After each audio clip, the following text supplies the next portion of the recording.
Hopalong Cassidy.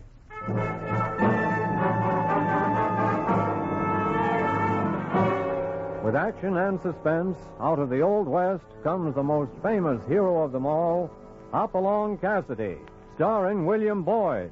Now to our story, 10 Strike Gold.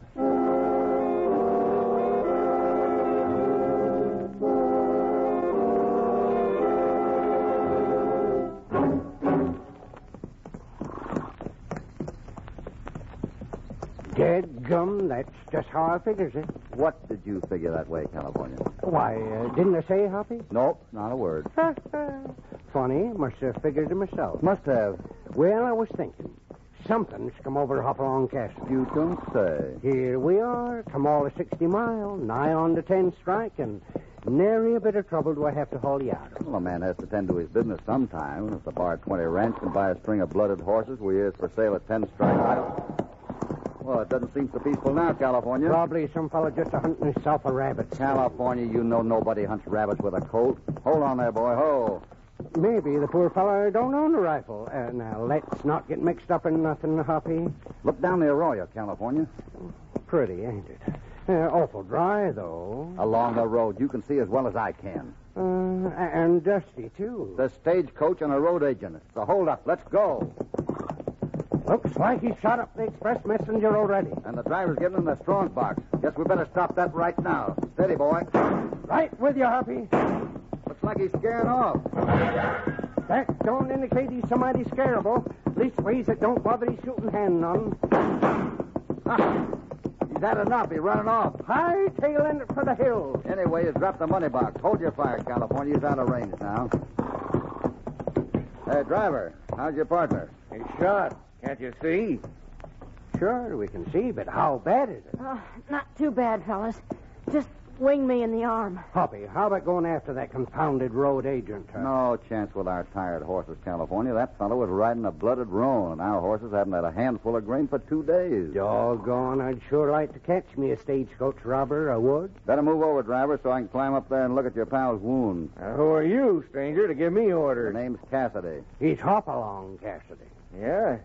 Feller from Bar 20 who gets around a lot, eh? I get around some. Yeah, so they say. Always around. Mind telling me your handle? No, not at all. Hardhead Brophy, they call me. Very appropriate. Now, do you mind moving over? Yeah, I guess not. He wouldn't have got shot if he'd had any sense. Bandit had a drop on us, and this fool kid went for his gun. Well, that was his job, isn't it? And the fella might have shot me, too. My, that would have been too bad. What's that? Me? I'm California. Pleased to meet you, Hardhead. Say, how come you don't have no passengers? A special gold dust run. Passengers might get shot up. Now, let me see your arm, messengers. Rance Morgan's the name, Mr. Cassidy. I've heard a lot about you. This doesn't look too bad. If we can stop the bleeding, I'll just cut your shirt sleeve here with my knife and tie a tourniquet around the arm for a while. Fool kid messenger. Might have got both of us killed. You got any real big objections, Brophy? Save them for later. This boy should get to a doctor. Sort of quick, if you don't mind. Trying to be a hero.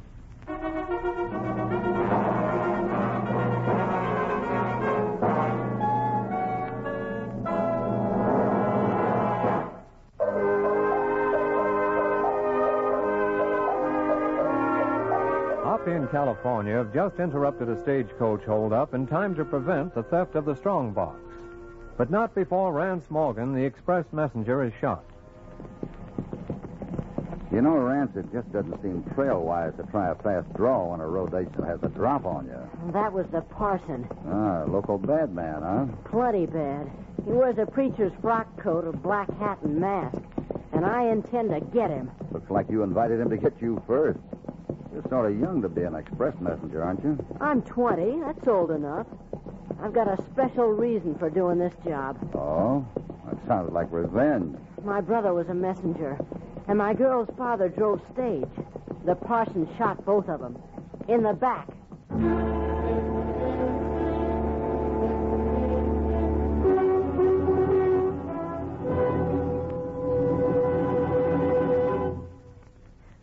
Rance, I begged you not to do it. I begged you. I know, Molly. Now, Miss Laird, Rance will be all right. The doctor said so. He might have been killed. And what for?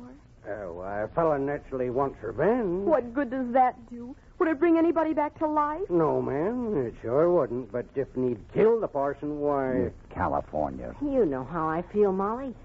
I'll never be satisfied until I get the parson for what he's done. I don't want revenge, Rance. I want you alive. A man don't feel right, Miss Laird, if he can't settle a score. Gun crazy. That's what all of you are. Just plain killing gun crazy. Miss Laird, excuse me for saying so, but your friend Rance should be kept quiet. I'm sorry, Mr. Cassidy. And I do appreciate... Don't mention it, miss. And now, if you could direct me to a general store where I could buy some grub for us, I'd be obliged. I've got to get some things for Rance that the doctor ordered, so you might go with me. Thank you, miss. That is, if I could leave Rance. Why, I'll be all right, Molly. I'll be pleased to stay till you get back, and meantime, I can clean my guns. California. Oh, that's just in case we find some use for 'em, Hoppy. Mm-hmm. Just sort of in case.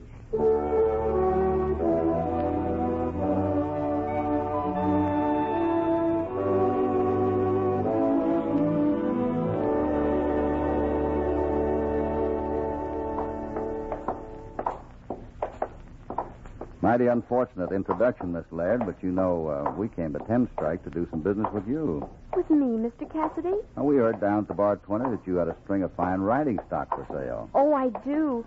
You see, Dad had saved for years to buy our little ranch, looking forward to retirement. He was just about to... I know, Miss Laird. I shouldn't let it get me like this. But Dad's hobby was fine horses, and now I have to sell them all.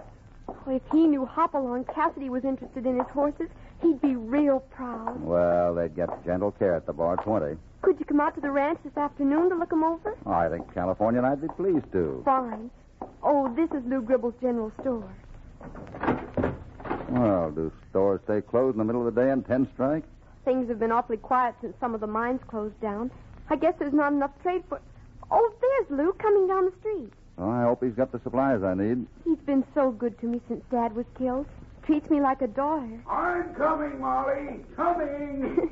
Hasn't Lou a funny walk? Just like a little boy. Don't hurry, Lou. We won't run off. You closed up to go fishing. I just heard what happened to Rance. Awful. It's awful. It is. But he was lucky this time. Well, I'll open up here. We'll be in business in a jiffy. You've heard of Hopalong Cassidy, Lou. Hopalong Cassidy? I sure have. It's a real pleasure to know you. Yes, sir, a mighty real pleasure. Thank you, Mr. Gribble. Now, enter my emporium. What you don't see, we ain't got. Shall it be ladies first? Oh, no. Mr. Cassidy's in a hurry, I know, and I've time.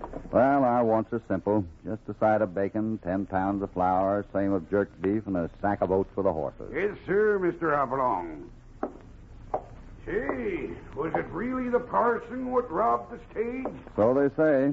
I don't know too much about this parson. No, nothing but a brief shooting acquaintance, Mr. Gribble.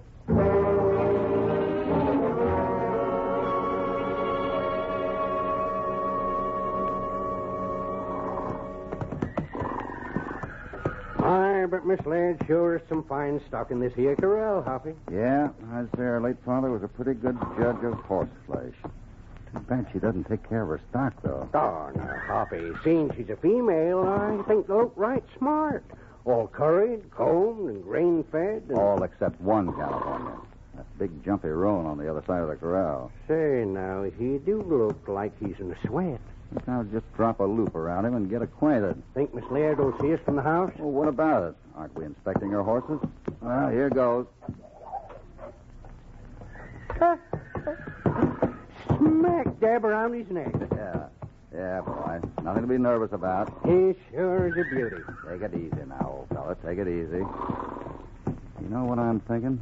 I don't know, Hoppy, but this here horse has been rode hard and unreasonable not long ago. Right.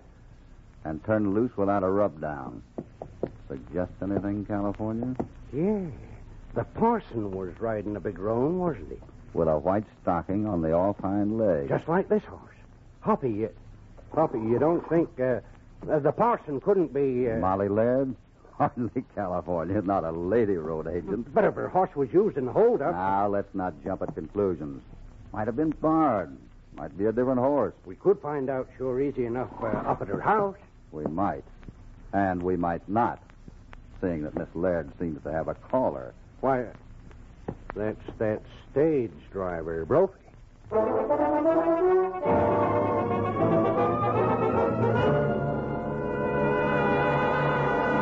But, Mr. Brophy, I don't really know what business we have to talk over. Well, you know, your pa was a special friend of mine, and I got to take care of his daughter. I'm doing very well, thank you. But you might not, honey, when you find out what I know about you and that holdup today. I don't know what you mean. Please. What's wrong with putting my arm around a pretty girl, huh? I don't like it. Oh, no, honey. You know, a girl who's mixed up with road agents can't be too choosy. What? Not so innocent, little sweetheart. Now, how about us getting to be real good friends? No. Little kid? Get away. Get out. You quiet down. I happen to know the horse that was used in the hold-up today was your horse. Let me go. Stop. You're the lady, Brophy. Let her go. Oh, Mr. Cassidy. What's it to you, Cassidy? I'll teach you to butt in, you. Look out, Hoppy. I saw that haymaker hard head. Not catch this. This is the last one you'll see. Sorry to upset your home this way. They don't call me hardhead for nothing. Hoppy, you knocked him plumb through the screen door. You aren't hurt, are you? No, thanks. But his head is kind of hard. Look at him, laying outside there in the grass, just as sweet and peaceful as if he was a snoozing. The no-good sidewinder. Oh, you skinned your knuckles. It doesn't hurt much. We heard that mule skinner a-pestering you as we was walking by the porch. You mentioned one of your horses, I believe. Oh, it was nothing. Nothing at all worth repeating. Well, I was just a little curious. One horse in the corral's been ridden hard and not even rubbed down. Really? Just thought I'd mention that someone's been mighty careless of your stock. Oh, I didn't know. Thanks for telling me. You ride much, Miss Molly? Me? Oh, I don't get the chance. You see, the horses get so little exercise, I let most anybody who happens to need a horse borrow one. Well, Miss Molly, with all the mysterious holdups and killings that are going on, it might be wise to be careful about who gets a hold of your horses. Yeah, might be somebody trace the stage robber's horse to its home corral and figure the wrong way about. And it might also be that if some folks wouldn't get so interested in other people's business, there wouldn't be so many killings. Well, when a man's shot at, he naturally wants to get the fellow who tried to kill him. He'd show more sense if he'd leave us alone. I don't quite follow you, Miss Molly. I think it's clear enough. You're doing nothing but stirring up more hatred and revenge and death. Then you'd rather we just leave the whole thing alone. That's exactly how I feel. And the sooner you learn that, the quicker we'll find peace around here. Please turn the cassette over at this point to begin side 2.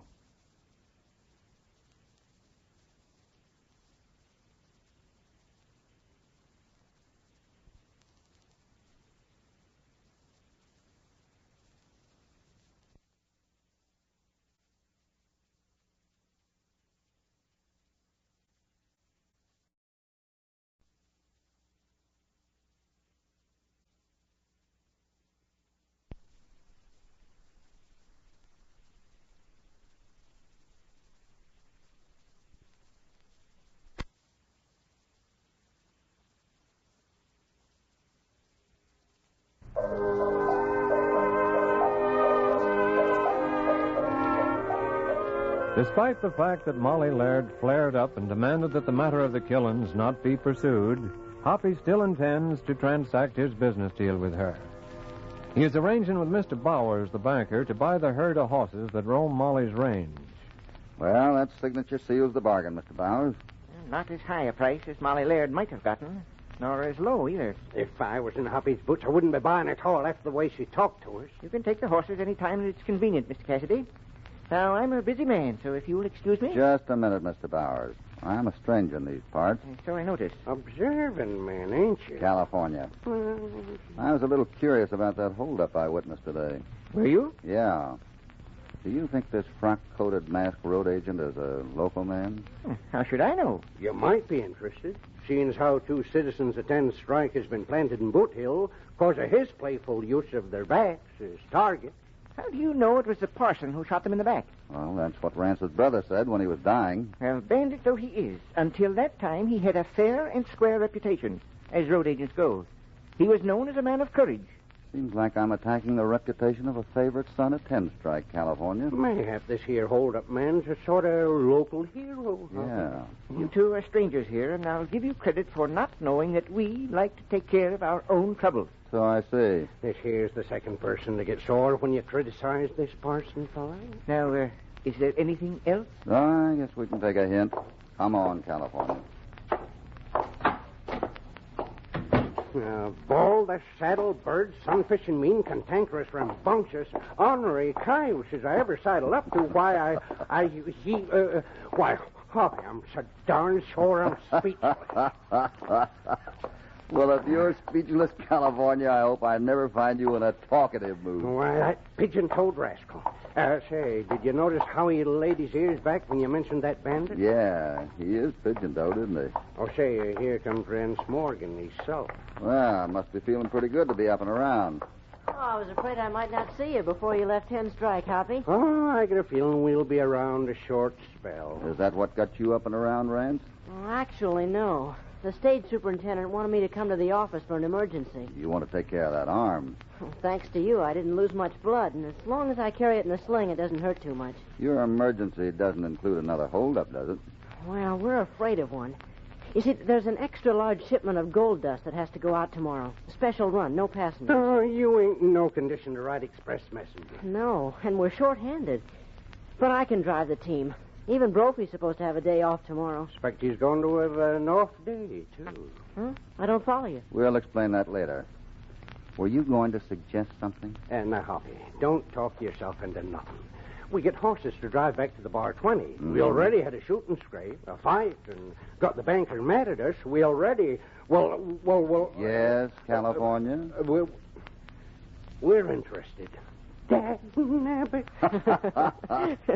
Well, Hopalong, I told the superintendent about you being here, and, well, he wondered if you two might do us the special favor of riding that gold shipment through. We do have a lot of work to do at the Bar 20, Rance. There's no denying that everybody knows about this gold. About $50,000 worth. I guess that's enough to tempt the parson. Yeah. And I'd like one more chance to be around when that parson is tempted, son.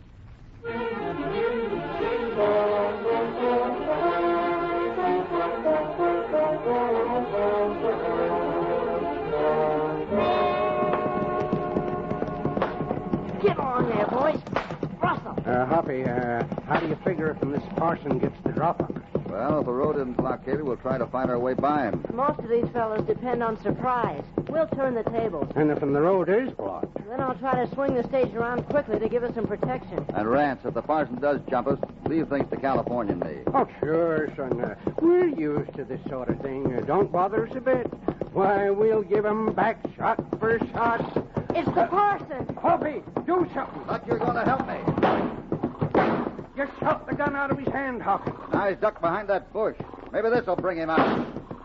He's skedaddling. Get on off this stage quick. Let's get our horses.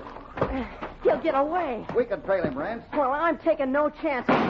We'll bring him back. I want that killer dead. Dead with my bullets in him. Doggone. You dropped him like a sack of potatoes. Yeah. Wish I'd put a few more in him just for good measure. We could have brought him back, Rance. We had the advantage. Whose side are you on, anyway, Hoppy? I thought you came out to help me get the parson. I came out to try to bring justice, Rance, not to see vengeful lead pumped into a man. Well, he'd have hung anyway. What difference does it make? Just the difference between law and mob rule. Well, I haven't time for this lecturing. I've got a gold shipment to think about. Well, I'll try to get through these bushes and take the parson's body back to Ten Strike. It ain't going to be easy, Hoppy. He's out there in the thick of it.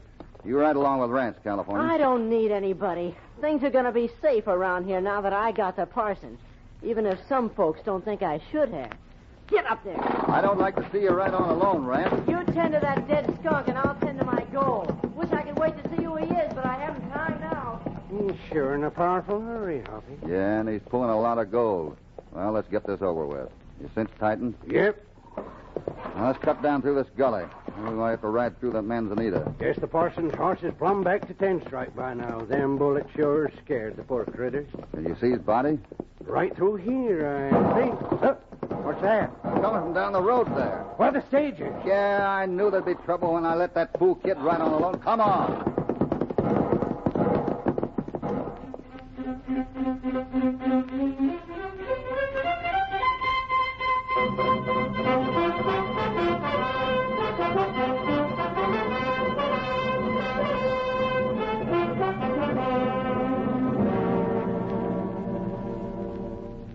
son, there's $50,000 worth of gold missing. But I tell you, it was the parson. I killed him, and still he robbed me. Well, weren't you alerted against attack? Oh, he was on me before I knew it. He took my gun. There's something that looks mighty like a gun right here. Oh, this is another one I had in the stage. I shot at him as he was riding off. Then those were your shots we heard. I guess so. The parson didn't fire any. Most dead men don't. But you've got to believe me. He rode up here. The parson. I believe you, Rance. Well, You Hoppy, see the footprints here? But that bandit's dead, Hoppy. Out in them bushes in the road. Dead. Nobody lives with that much lead in him. But he came back. I've got to finish the job I started, California. I've got to go back and get that body. Huh? Well, I'm stark raving mad, I guess. Here you tell Rance you believe his story about the parson holding him up. I do. Then you want to go out and get the body of the parson who's been dead all the time. Can't you do anything but ask questions? So long, California. I'll see you back in town.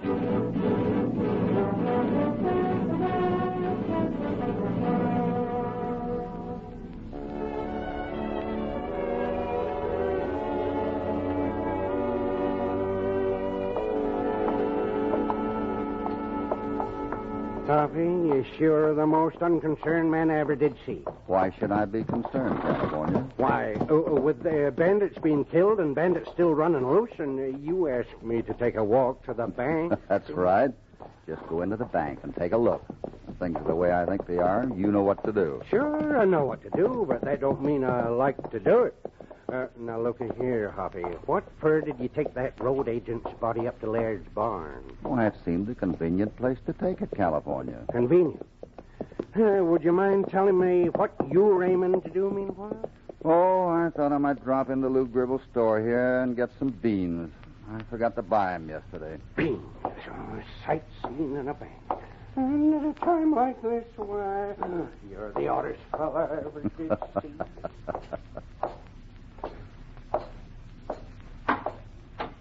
Why, hello, Mr. Hopalong. What can I do for you? I came in to buy some beans, Mr. Gribble. Beans, eh? Say, you're quite the hero around town now you killed the bandits. I didn't kill anyone. Rance shot the parson. The parson, huh? Tell me now, who was he? Well, I think we ought to wait until the county sheriff arrives before we start announcing all the details. After all, there's another bandit loose, you know. So they say, so they say. You got any IDs? Only that I need about 5 pounds of beans before I start back to the bar 20. Oh, sure. I almost forgot. I'll get 'em right away. Mighty fine weather we're having, isn't it? I've been noticing that. Hasn't rained for a week, has it? No, sir, it sure isn't. Pick him up! The parson, the masked parson. No, it can't be. You're a ghost. I'll just relieve you of that 50,000 in gold, Lou Gribble. Brophy. No, they killed you. I saw you dead myself. It's my gold now. That gold? Give me that gold. If you're not dead, I'll make sure. I'll kill you. Get out, California.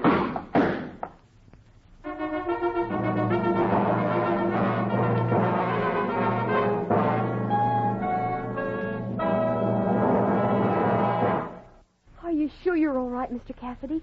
I was terrified when I heard all the shooting. Sure, not a scratch. By golly, the lead sure did fly awful fast.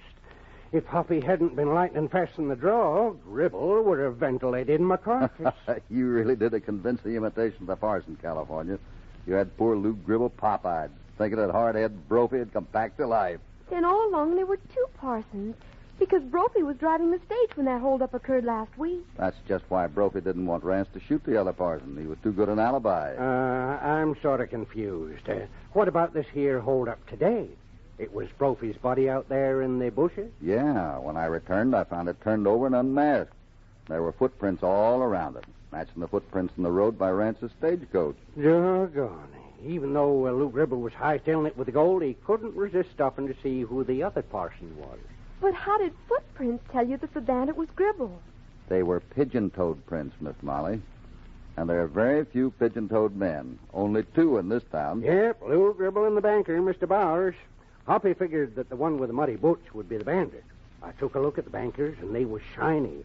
So then I put on the parson's rig and came busting into Gribble's store. I wanted to scare Gribble into a confession. I didn't figure he'd start shooting at what he thought was a ghost. I felt like I was on my way to being a ghost for a minute there. You know, Hoppy, I'm awful glad. And what have you got to be glad about? Well, if being pigeon-toed can get a fella like Gribble into such a heap of trouble, I'm mighty glad I'm people-toed.